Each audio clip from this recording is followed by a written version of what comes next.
말씀입니다. 고린도전서 9장 24절에서 27절 말씀입니다.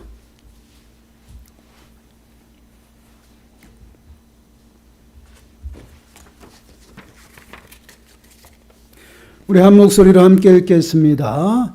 운동장에서 다름질하는 자들이 다 달릴지라도 오직 상을 받는 사람은 한 사람인 줄 너희가 알지 못하느냐.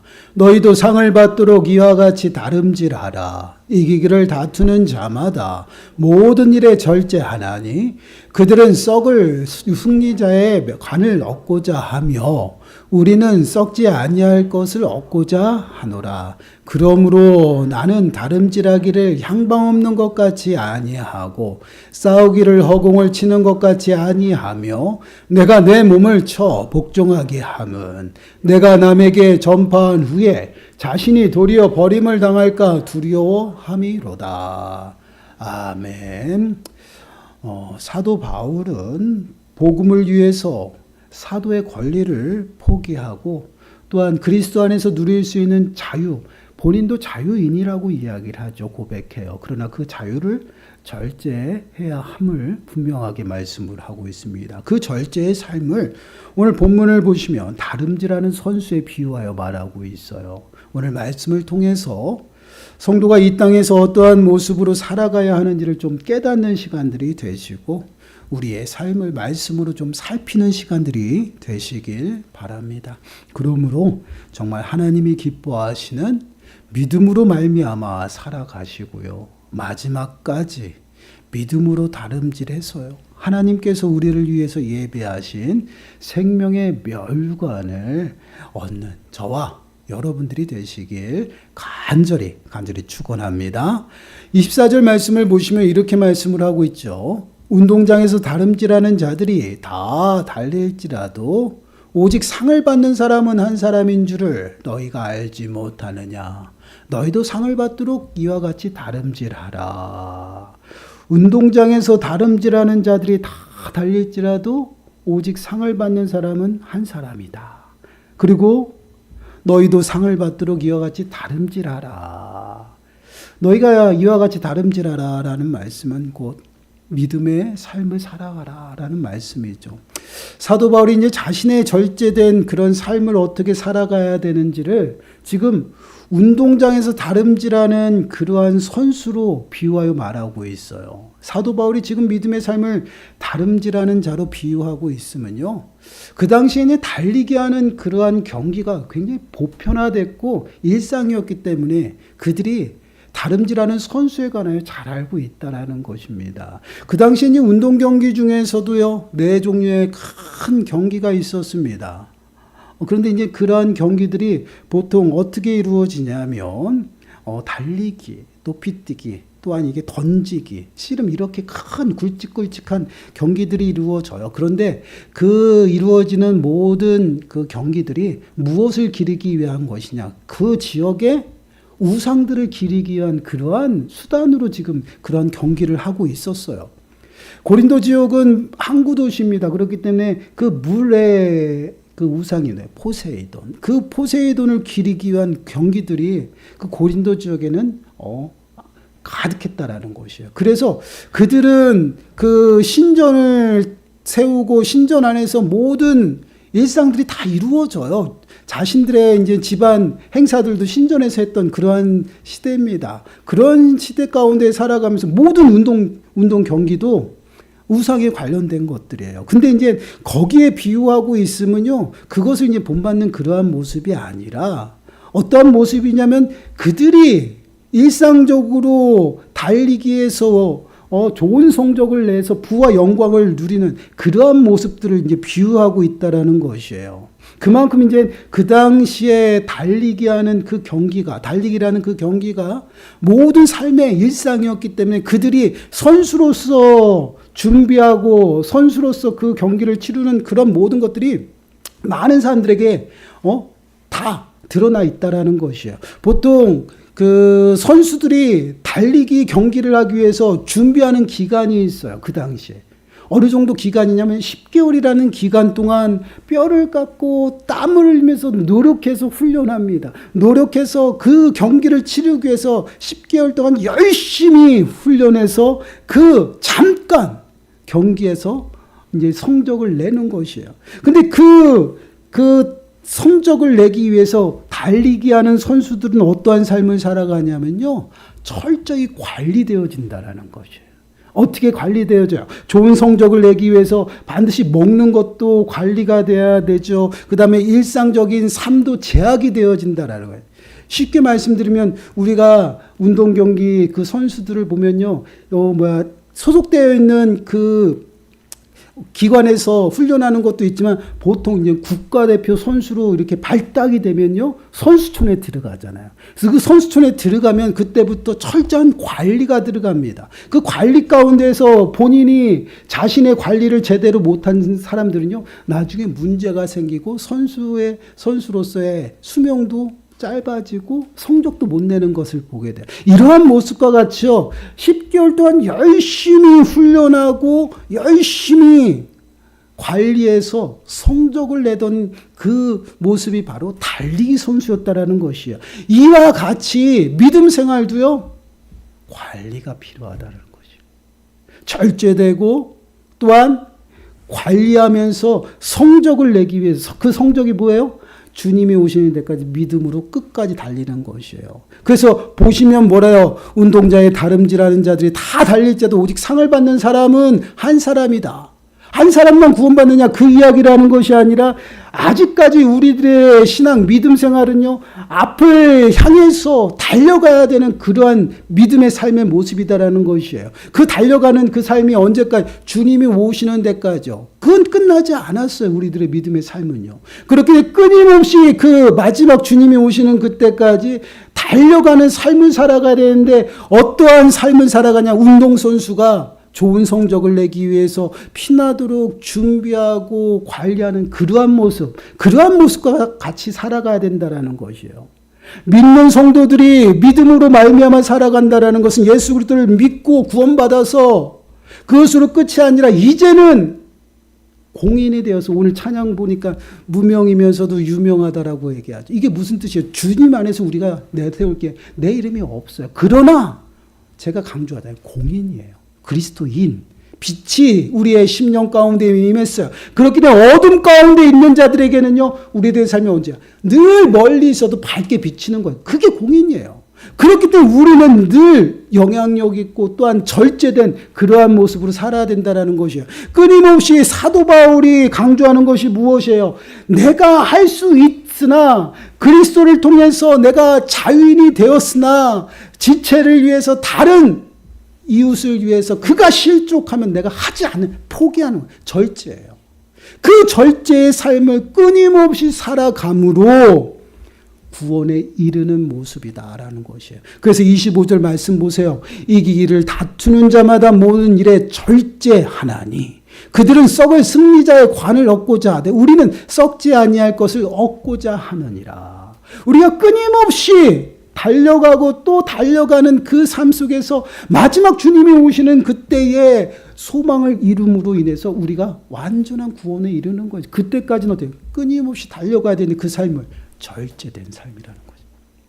지금까지 어두운 가운데 살았던 그 삶을요 모두 청산하는 것이에요. 할 수 있고 누릴 수 있음에도 불구하고 그것들을 다 포기하고 절제하는 거죠. 그러므로 우리가 새로운 옷을 입고 끊임없이 달려가는 거죠. 그러한 삶을 살아갈 때 우리에게 준비된 생명의 면류관을 받게 된다는 것이에요. 이것이 믿음의 삶의 모습이에요. 그런데 우리는 어떻습니까? 우리는 다 알아요. 다 끝났어요. 모든 교회들이 성도들이 다 그런 얘기를 해요. 성경 공부합시다. 그러면 어떻게 해요? 성경 다 알아요. 나 다 배웠어요. 뭘 알아요? 아는 게 뭐가 있어요? 없어요. 저도 모르는데 다 안돼요. 그리고 안 해요. 그리고 다 된 것처럼 얘기해요. 나는 거룩한 사람이다 생각해요. 아니다라는 것이. 우린 끊임없이 달려가야 돼요. 믿음으로 달려가야 되고요. 끊임없이 훈련해야 돼요. 예배 드리고요. 말씀 보고요. 기도해야 돼요.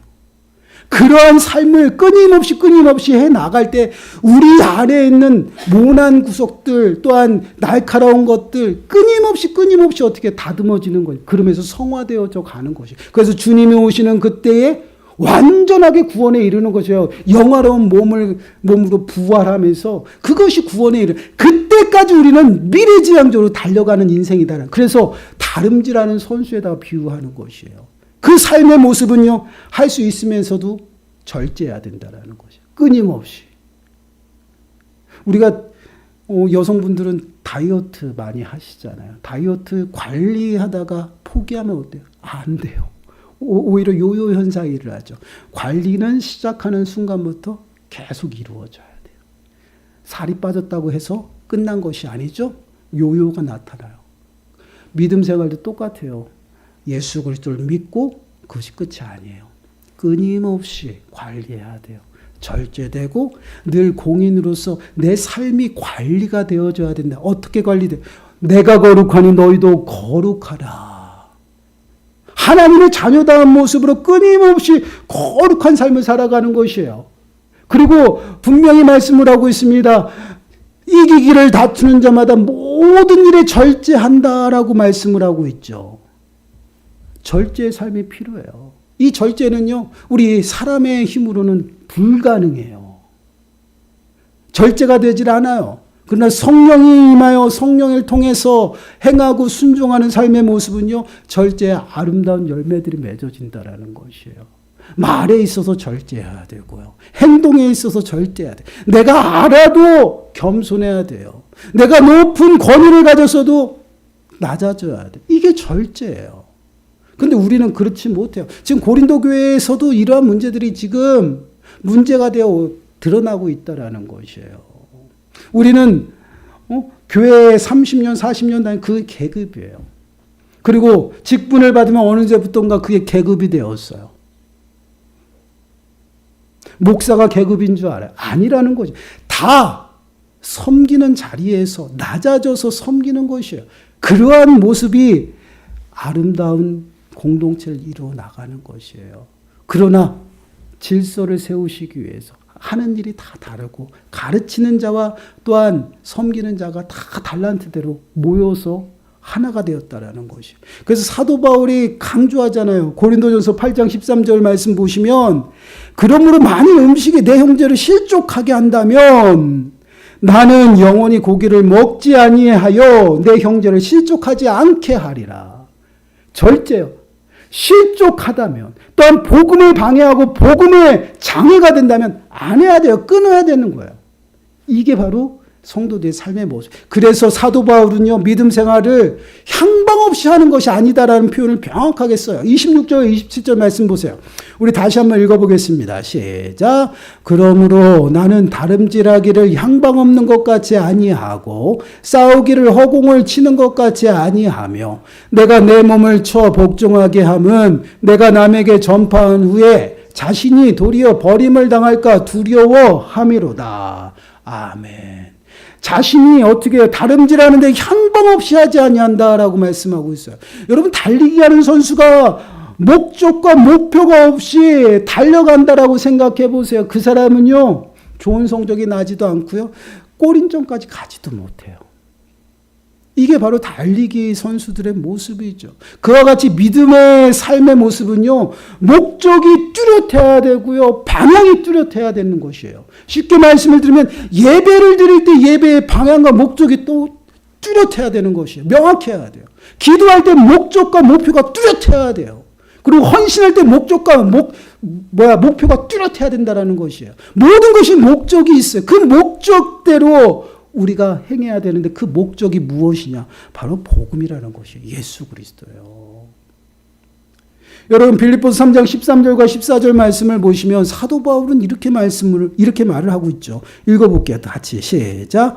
형제들아, 나는 아직 내가 잡은 줄로 여기지 아니하고 오직 한 일, 즉 뒤에 있는 것은 잊어버리고 앞에 있는 것을 잡으려고 표대를 향하여 그리스도 예수 안에서 하나님이 위에서 부르신 부름의 상을 위하여 달려가노라. 우리의 목적과 목표는 뚜렷합니다. 복음이에요. 예수 그리스도, 우리의 표대가 되신 예수 그리스도를 온전히 바라보고 따라가는 것이에요. 그리할 때 목적지까지 우리가 들어갈 수가 있어요. 이것이 신앙생활이에요. 그렇기 때문에 우리가 헌신하고 봉사하는 거 목표가 뚜렷해요. 나를 드러내고 내 기분을 위해서 하는 것이 아니에요. 내가 예배 드리는 거 나를 위해서 예배 드리는 것이 아니에요. 목적이 정확해요. 하나님 앞에 영광이에요. 복음을 위해서. 또한 표 대신 예수 그리스도를 바라보며 달려가는 거. 이게 믿음의 삶의 모습이에요. 그래서 우리는 끊임없이 예수 그리스도를 바라보고 따라가는 것이에요. 이게 믿음 생활이에요. 그래서 믿음 생활은 주님을 만나는 그때까지 끝이 아니다라는 것이에요. 그래서 예배를 주일날 한 번 드리고 그거 끝이 아니에요. 연장이에요. 우리들의 삶의 연장 속에서 예수님 계속 따라가는, 왜? 믿음의 삶의 모습이니까. 우리들의 삶은요, 예배의 삶이에요. 끊임없이 하나님의 영광을 위해 살아가는 것이에요. 우리는 예수 그리스도의 피로 말미암아 속량받았어요. 예수 그리스도의 종이 되었다라는 것이에요. 그러면 종은 누구를 위해 살아요? 주인을 위해 살아가는 것이에요. 그래서 예수 그리스도를 위해서 살아가는 것입니다. 그 삶은 예배의 삶을 통해서 나타나는 것이에요. 향방 없이 그냥 교회 다니고 헌신하고 봉사하고 그런 것이 아니다라는 것이에요. 명확하게 뚜렷하게 목적이 정해져 있어요. 예수 그리스도예요. 복음을 위해서. 이 복음을 위해서 내가 나아가는데 이것이 장애가 되면 끊어야 돼요. 절제예요, 그게. 근데 우리는 그렇지 못하다라는 것이에요. 그러다 보니 우리는 끊임없이 달려갈 길을 다가는 것이 아니라 달려가는 그 길 목적을 잊어버리고 표대를 잊어버리고요. 오직 내 삶이 다른 곳으로 향하고 있다라는. 근데 이것이 우리는 꼭 신앙생활을 하는 것처럼 생각하고 있어요.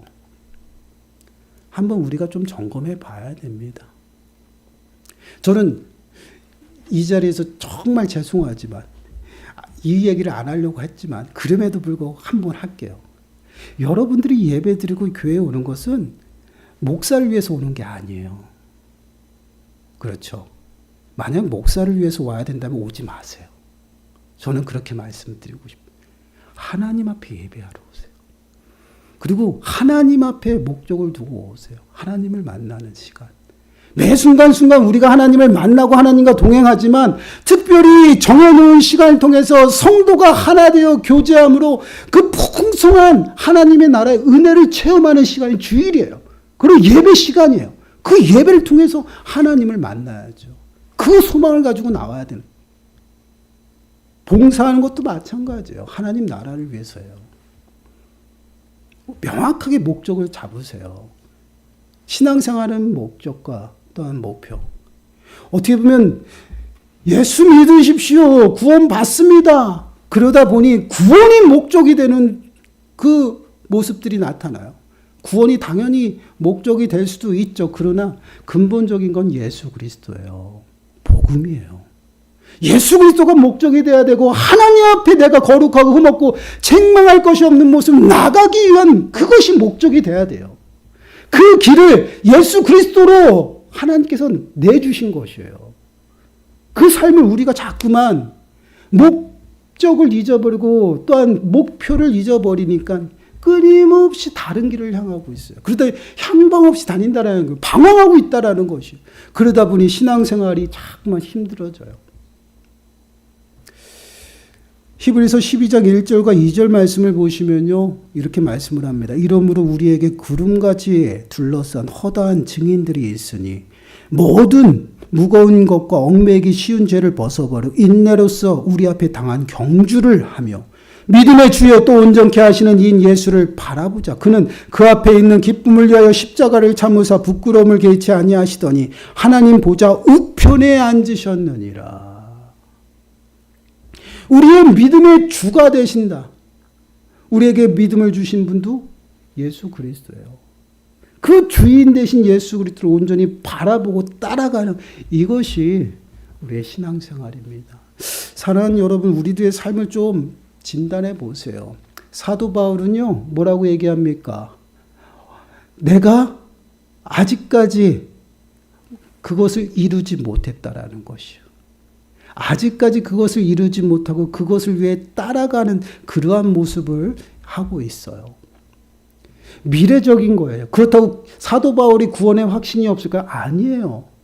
미래적인 그것을 바라보며 정말 주님의 오심을 끊임없이 달려가는, 그러면서 매 순간순간 말씀으로 나를 쳐서 복종케 함으로 주를 위해 살아가는 것이에요. 여러분, 이 목표와 이 목적만 바로 세워지면요, 공동체, 믿음의 공동체가 분열이 생길 수가 없어요. 믿음의 공동체가 시기와 질투가 가득할 수가 없어요. 왜요? 오직 예수 그리스도예요. 나는 없어요. 나는 무명한 사람이에요. 주님 안에서 나는 이름이 없습니다. 오직 주님의 종입니다. 그러나 주님의 빛이 임함으로 우리는 이 땅 가운데서 빛으로서 유명한 삶, 공인이 되었어요. 그 삶을 살아가는 게 성도의 삶의 모습이에요. 그 삶을 끊임없이 어떻게 해요? 절제하고 훈련하고 관리하며 살아가는 것이, 그냥 왔다 갔다 하는 것은 믿음 생활이 아니에요. 우리는 끊임없이 주님을 바라보고 달려가요. 그리고 성장해 나가요. 이것이 하나님이 기뻐하시는 삶의 모습입니다. 에베소서 4장 13절 말씀을 보시면 우리가 다 하나님의 아들을 믿는 것과 아는 일에 하나가 되어 온전한 사람을 이루어 그리스도의 장성한 분량이 충만한 데까지 이르리니. 점점 자라나는 거예요. 예수 그리스도를 통해서 우리가 거룩한 삶을 온전히 따라가고 본받으면서 거룩한 그 일들을 이루어 나가. 이것이 바로 우리들의 삶의 모습입니다. 한번 우리들의 모습을 한번 돌아보시기 바라요. 우리는 얼마나 믿음의 그 생활을 위해, 삶을 위해서 훈련하고 관리하며 살아가는지, 또는 어떠한 것들을 또한 따라가고 있는지를 좀 돌아보시기 바라요. 우리는 늘 마음에 새겨야 돼요. 내 삶은 내 것이 아니에요. 덤으로 받았어요. 주님이 우리에게 허락하셔서 주님의 것을 우리에게 주신 것이에요. 내 시간도, 내 생명도, 내 삶도, 내 물질도, 내 모든 것이 다 주님의 것이에요. 그것을 관리하는 청직이에요. 그러면 주인의 뜻에 합당하게 살아가야 돼요. 그것이 바로 절제의 삶의 모습입니다. 끊임없이 성장, 믿음의 성숙함을 위해서 달려가는 것이에요. 그러한 삶을 살아갈 때 하나님께서 우리를 위해서 예비하신 생명의 면류관을 받는 것이에요. 끊임없이 우리가 말씀을 통해서 나누는 것은요, 주님을 만나는 것이에요. 만나는 그날까지 최선을 다해 살아가고 또 말씀으로 나를 쳐서 나를 복종시키는 거예요. 그러면 주님을 따라가는 삶의 모습이 됩니다. 이 한 주간도 정말 믿음의 주가 되시는 예수 그리스도를 바라보시고요, 따라가세요. 열심히 달려가세요. 가다가 지치면 걸어가시더라도 끝까지 따라가세요. 포기하지 말고. 그리하면 정말 우리들을 위해서 예비하신